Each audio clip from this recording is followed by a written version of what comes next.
Clip number 948۔ اس clip میں آپ قرآن پاک کی سورہ نور کی آیت نمبر 32 سے 33 تک کی تلاوت، ترجمہ اور تفسیر قرآن صراط الجنان سماعت فرمائیں گے۔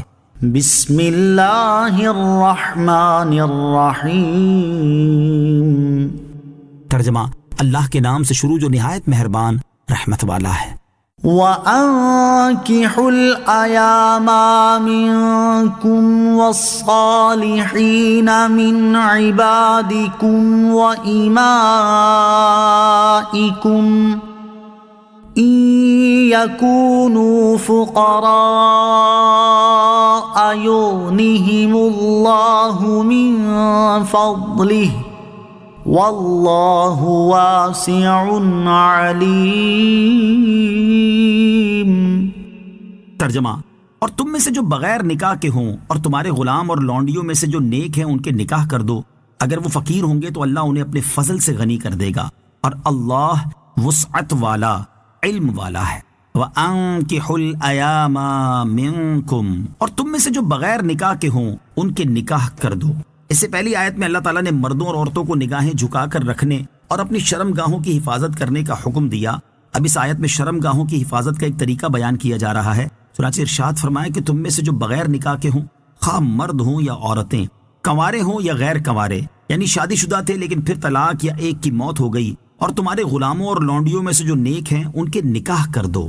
نکاح کرنے کا شرعی حکم، نکاح کرنے کا شرعی حکم یہ ہے کہ اعتدال کی حالت میں، یعنی نہ شہوت کا زیادہ غلبہ ہو اور نہ مرد بھی نہ ہو، مہر اور نان نفقہ پر قدرت رکھتا ہو تو نکاح سنت مؤکدہ ہے۔ زنا میں پڑنے کا اندیشہ ہے اور زوجیت کے حقوق پورے کرنے پر قادر ہے تو واجب، اور اگر زنا میں پڑنے کا یقین ہو تو نکاح کرنا فرض ہے۔ زوجیت کے حقوق پورے نہ کر سکنے کا اندیشہ ہو تو نکاح مکروہ، اور حقوق پورے نہ کر سکنے کا یقین ہو تو حرام ہے۔ نوٹ: نکاح سے متعلق مسائل کی مزید معلومات کے لیے بہار شریعت جلد 2 سے حصہ 7 کا مطالعہ فرمائیں۔ ان یکونوا فقراء، اگر وہ فقیر ہوں گے، ارشاد فرمایا کہ اگر نکاح کرنے والے فقیر ہوں گے تو اللہ تعالیٰ انہیں اپنے فضل سے غنی کر دے گا۔ اس غنا کے بارے میں مفسرین کے چند قول ہیں۔ نمبر 1، اس غنا سے مراد قناعت ہے۔ نمبر 2، اس سے مراد کفایت ہے کہ ایک کا کھانا 2 کے لیے کافی ہو جائے، جیسا کہ حضرت جابر بن عبداللہ رضی اللہ تعالی عنہ سے روایت ہے، رسول اللہ صلی اللہ تعالی علیہ وآلہ وسلم نے ارشاد فرمایا،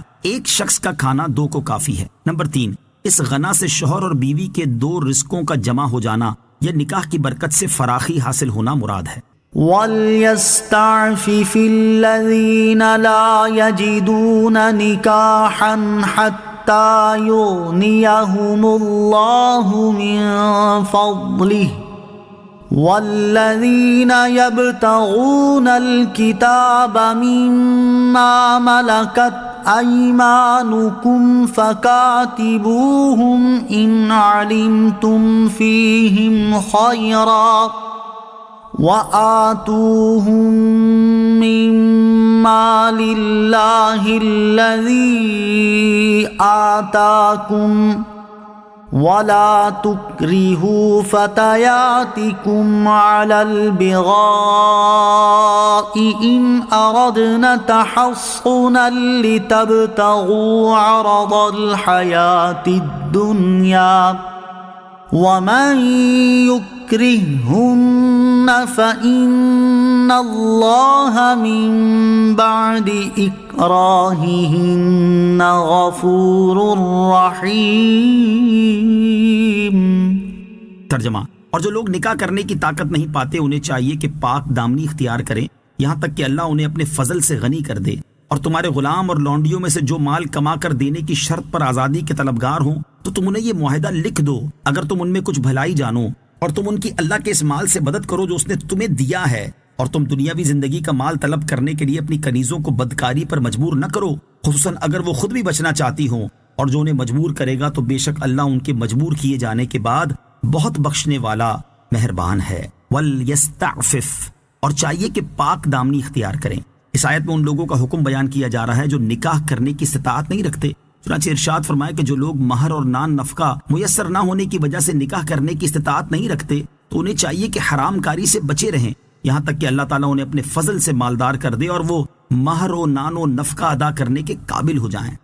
صلو علی الحبیب صلی اللہ تعالی علی محمد صلی اللہ تعالی علیہ وسلم۔ مجھے اپنی اور ساری دنیا کی لوگوں کی اصلاح کی کوشش کرنی ہے انشاءاللہ عز و جل۔